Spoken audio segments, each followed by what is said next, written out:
预售真的是买来之后就交给建商啊，等到交屋的时候看管子串的有多夸张啊，叫封天花板啊，大概有这样。然后装潢整理也都很简单啊，就看要卖要租。以我的个性来说，我不会交屋之后就卖嘛，你也知道，你看我影片那么久了，我一定是怎样，我一定是买下来，然后放生出租，然后再研究，对。啊，预售绝大部分的预售买，然后等到交屋已经有一个明显的利差了，然后就装潢去扣那个房地合一45%啊，缴税就缴税，然后他们一样照样卖掉。我没有说不行啊，但是我就是觉得说，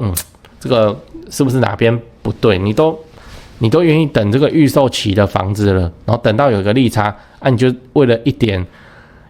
钱就把它卖掉，你不如继续持有，对不对？啊，都有人做，房地产就是这样，各种流派百花齐放啊，大家都赚钱所以大家每个人讲的都有道理。夫妻买房的新手攻略，我建议你这样做先说结论，我建议你不要急着卖掉你自己手上已经有的房子，然后只是为了要想办法去买下一间。如果你资金不够，又不想要买外县市，那你就先报本地县市的预售案这个也可以嗨，我是买房阿元，订阅买房阿元。我先祝你老了有房也有钱。我们在上一支影片聊了小社区可以买吗？如果你还没看的话，可以看一下。那今天我想跟你讨论夫妻买房新手剧本这次我们来聊夫妻买房的剧本。这是一个会员问我的就是他们前2年刚搞定自住的房子是新竹的蛋黄区中古2房。那现在还是想要来自产房地产，那因为手上钱不够，硬要买的话，只能把钱挤出来买那个其他外县市的蛋壳2房，所以他们就在考虑说，要不要干脆就自己从蛋黄区去退到蛋白区，然后就把房子卖掉，然后把多的钱拿出来，就是去换小屋换大屋这样那说不定还会有办法剩下一个零钱来买那个其他更蛋壳的地方来出租好，先说结论，我不建议因为现在这个时候房地产还在大热不然怎么会有一堆信用管制银行要排队就是大热才要排队嘛而且他房子目前才刚满2年那现在卖掉的话，房地合一应该是落在35%这样是真的很不 OK 啦。那我的建议的做法是这样，2个做法第一个，他就直接买外县市的中古2房然后就放生收租。第二个，他去买新竹的预售挑一间要盖非常久的，可能盖5年以上的先上车。所以你要知道，现在不要卖房子我知道这时候你就要问了，说为什么我不该把蛋黄区的房子卖掉？原因很简单就是我刚才讲的，你抱不够久，你现在卖掉又有税负、房地合一的问题，你是不至于会亏钱但是后面的涨幅就吃不到了。而且你现在从蛋黄区出去，未来你要再回来，要付出的成本会非常巨大。有蛋黄就是抱着就对了那除非你的运气真的很好换的那个蛋白刚好来一个什么 AVD 然后跑来设厂，然后房价来跟你狂涨一波，不然我未看先猜，蛋白涨幅应该也是还好而已。那最后你只会发现涨幅只是刚好够补回现在那个到时候买回蛋黄的差额而已白忙一场。最后你要知道，买到蛋黄你就最好不要卖其实我最后给他建议是，那你去看新竹的预售好了，我知道很贵对，但他又不敢买外县市因为他们新手嘛。那虽然我一直在讲外县市买房自产，只要买3房，然后基本上不会需要去考虑到什么管理租客的问题那很多人还是会怕，那怕也没关系怕的话就去买本地的预售等你当个2年的房东，你就会发现奇怪，这个房客还只要是正常2房3房，那个不太会有事情就这样那等到你有那个自己出租收租的经验以后，你大概就会敢去买外县市的房子了。只是到时候外县市的房子会喷到多高，这个我也不知道。你看高雄市区现在新案都站上50了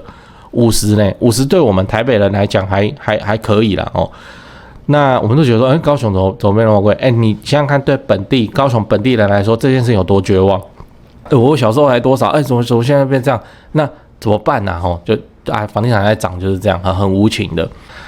那至少他这样子保留自己的房子保留辛辛苦苦买到的蛋黄区房子未来不用再重走一次人家说什么换回蛋黄区的流程。这个就是 FOMO 了就是怕房子在涨他没有跟到，然后想要说退到蛋白什么有没的讲完了哈，我们整理一下，我们今天聊夫妻买房的新手剧本。我先跟你分享了一个会员问我的问题，他前2年解决了自住的问题，买了新竹的蛋黄2房，现在想要多上1台车，然后再问说是不是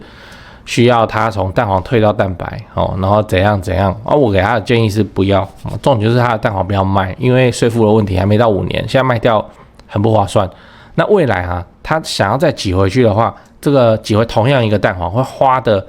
时间金钱绝对会让他很痛苦啊。所以我的建议是他应该继续持有新竹地区的那个他买的蛋黄2房，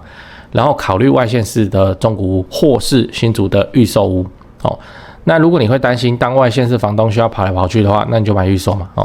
那等到你练习当房东一阵子以后，不用我讲，你也会开始考虑去做外县市了，因为就没办法，这新竹房实在太贵了。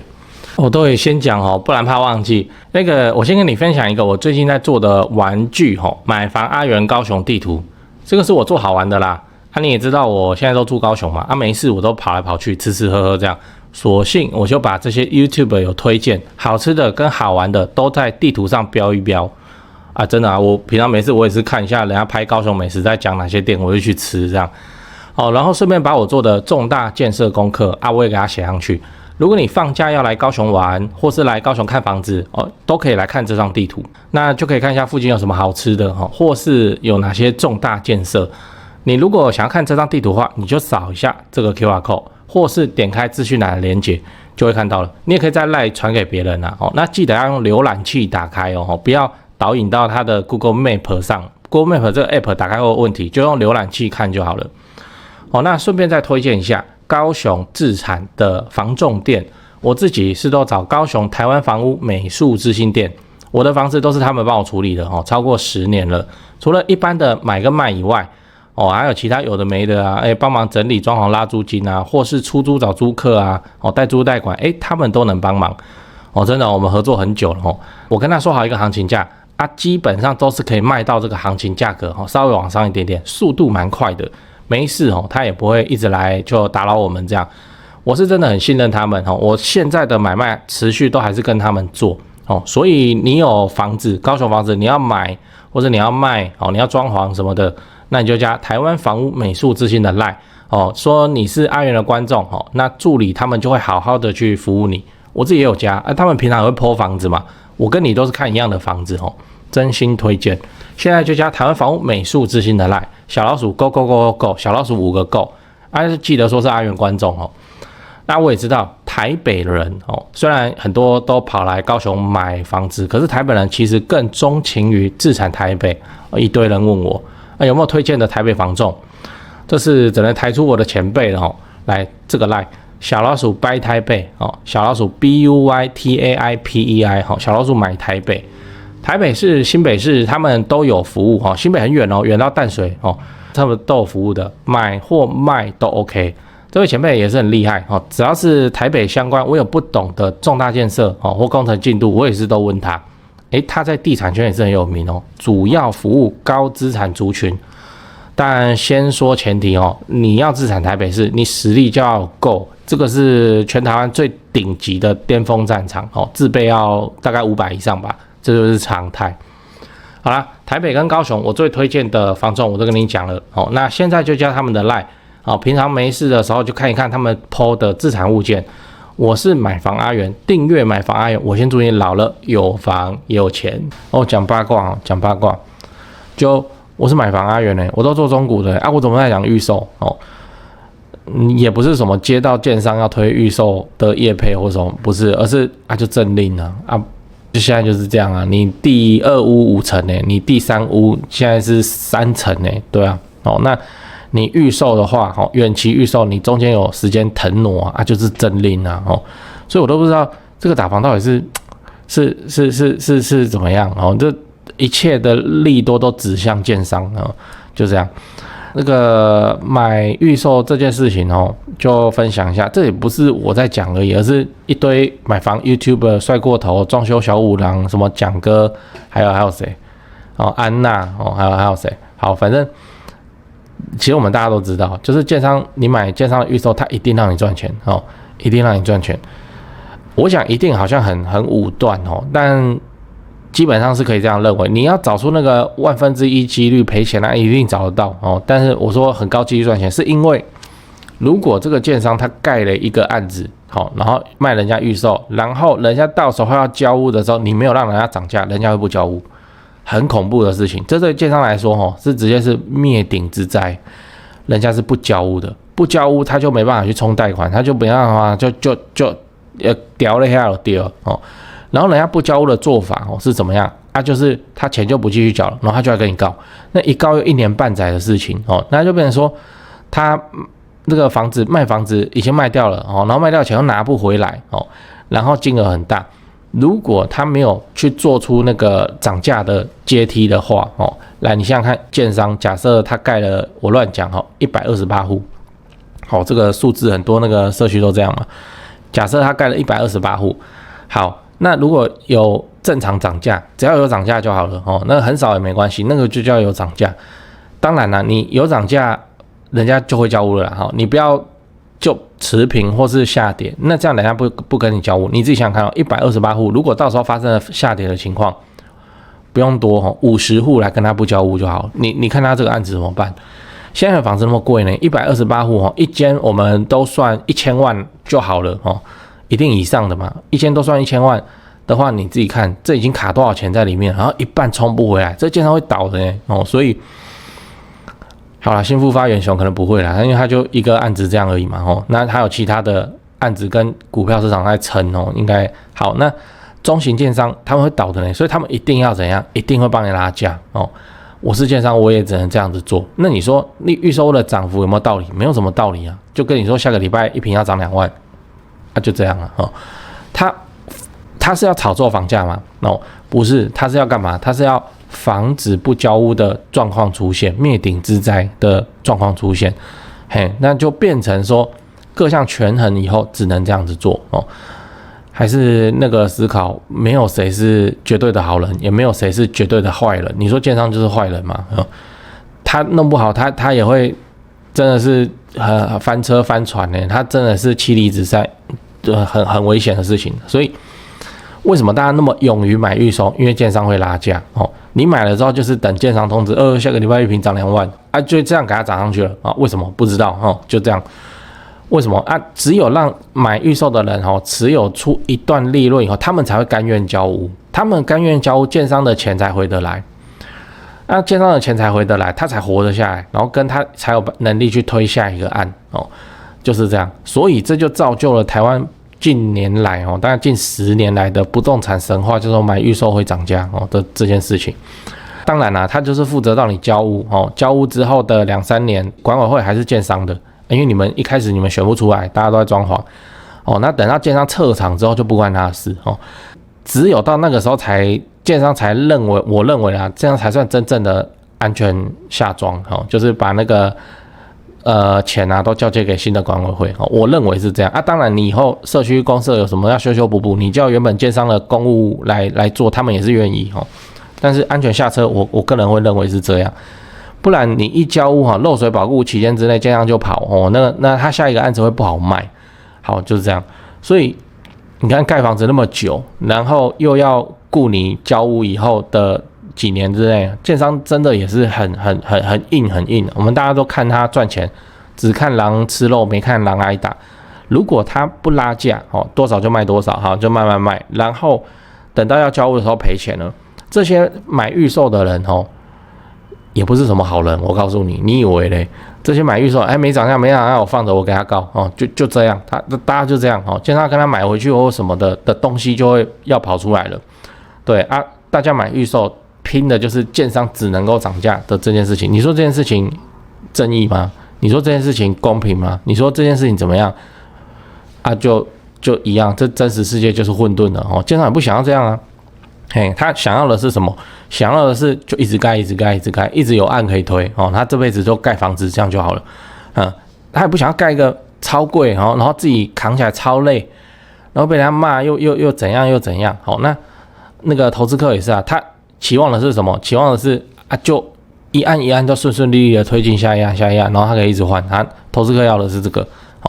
建商要的是那些投资客就顺利交屋你真的来跟我交屋哦，让我可以把钱拿回来，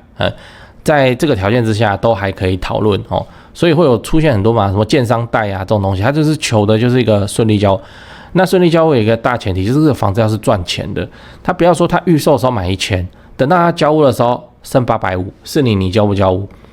对啊，你不交屋啊，那你就是邪恶的人啊，对不对？你要玩稳赚的，对啊，一赔钱你又把这个赔钱的风险锅又丢给建商，你就是邪恶的人啊，还在那边买预售，还在那边自住。大家理由都一堆啦，对，那建商他为什么硬生生拉价？为什么盖完1期要盖2期？为什么2期盖完要盖3期？他就是要用后面的案来拉前面的案，让前面的案子能够好交屋。这是一个很巨大的局，就是你一旦启动了这个局之后，你就下不了车。我说建商啊，你只能一直盖啊，不然你能怎么办？对啊，你1期盖好，盖完盖2期，2期拉价好，拉得好好的，然后你现在盖3期，这个3期再盖。结果发现会卖的比2期还没交屋的便宜，你看你的2期会发生什么事？对，这些人都要解约了，都要干嘛了？要跟你换了，就要跟你那什么要换到3期，然后怎么有没的啊？就建商不能够操盘上不能够让这种事情发生，也不是说完全没有建商发生啊，就经验比较不足的小型或中型建商，他们还是会翻这种车啊。大建商在操盘很稳当的，真的是很稳当哦，他就是分阶段卖啊，一户卖的比一户贵，然后最后其实都已经2-3年了，还有房子没卖完，故意的，为什么？啊，控筹嘛，嘿，他的责任就是到那个把管委会交接掉，我认为是这样哦。那我们这些买房的人为什么市场都这么多敢买预售这么敢呢？因为他们看懂这个局面，就是建商他只能够让我赚钱，只能那如果他让我不赚钱，他下一期整个直接都不用推，然后会一堆人跟他不交，他财务一定会陷入很重大的问题，就是这样所以真实世界就是复杂的，没有谁是绝对的好人，没有谁是绝对的坏人，大家都是站在自己的立场思考自己的利益而已。回到我今天讲的，我为什么会说可以去买预售？第一个政令的问题，第二个你预售你要赔钱的几率应该是不大，因为建商要的是你要交屋啊，会卖房子没什么了不起的，会卖房大家都会卖，你信不信？叫一个国中生来他都会卖，因为现在预售实价登录就变成说卖房子已经没有什么技术话术上可以安排的空间了。以前的代销之所以厉害，是因为那个代销小姐真的是口灿莲花，然后怎样一堆有没的，然后讲的人家心花怒放。好，然后就买，那个时候叫资讯不对称，就大家都不是透明的你也不知道对面买多少钱楼下也不知道你买多少钱